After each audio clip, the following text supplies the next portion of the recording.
magli-lead sa household prayer meeting? Oo, ako ang mag-lead sa household prayer meeting.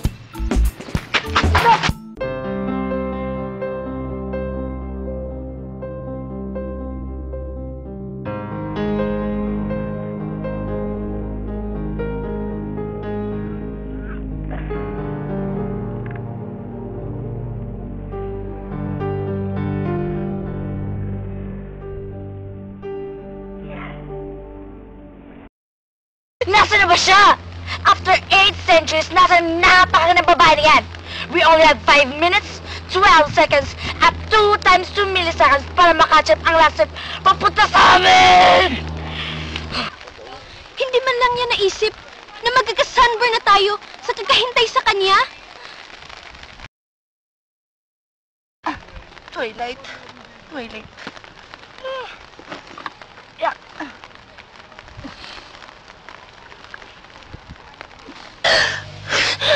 Aray ko. Andito na ako. At dala ko na ang favorite DVD movie natin, ang Twilight.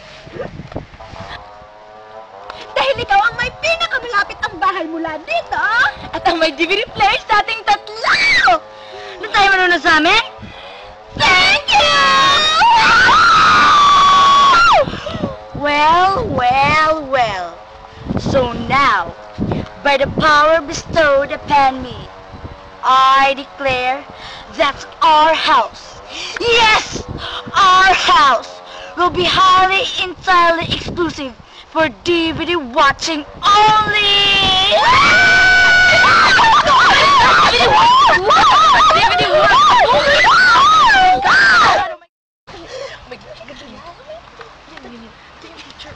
Tirang, I have a good news for you. We will be having our prayer meeting in our house. In your house? Kung doon ang household prayer meeting sa inyo, hindi natin mapapanood ang movie. No, oh my God.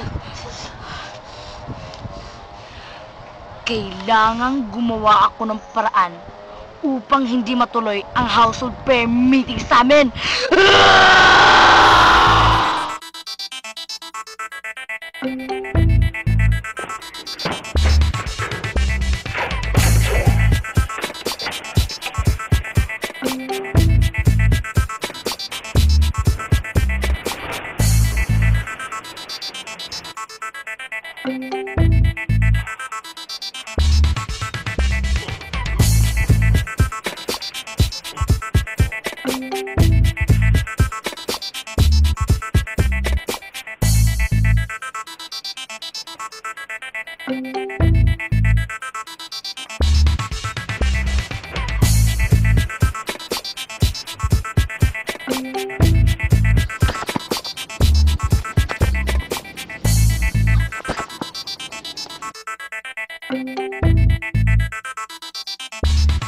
Tirang, ba't ayaw mo bang matuloy ang household prayer meeting? Dahil nag-aaksaya lang kayo ng kandila.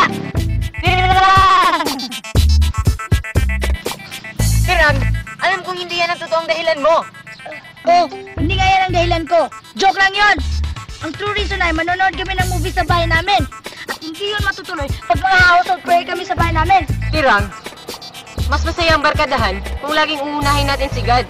Pwede naman tayong manood ng movie pagkatapos ng prayer meeting, di ba?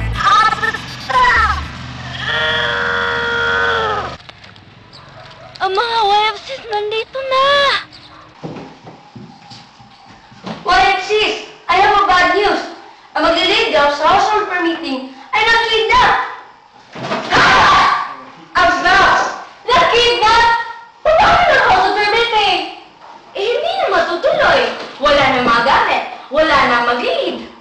Ay, wala na talagang pag-asa ang prayer meeting na to. Brothers, sisters, huwag kayong mawala ng pag-asa. Have faith na matutuloy ang household prayer meeting. Lagi nating isipin na para ito kay God. At palaging nasa tabi natin si God. Don't lose hope. Alam kong matutuloy ang household prayer meeting natin. Naisip yan ni Tirang ang diwa na sinabi ni Dote. Naisip yan ni Tirang na mali ang pag-kidnap niya sa akin. At ang huling katanungan, Matutuloy pa kaya ang household prayer meeting?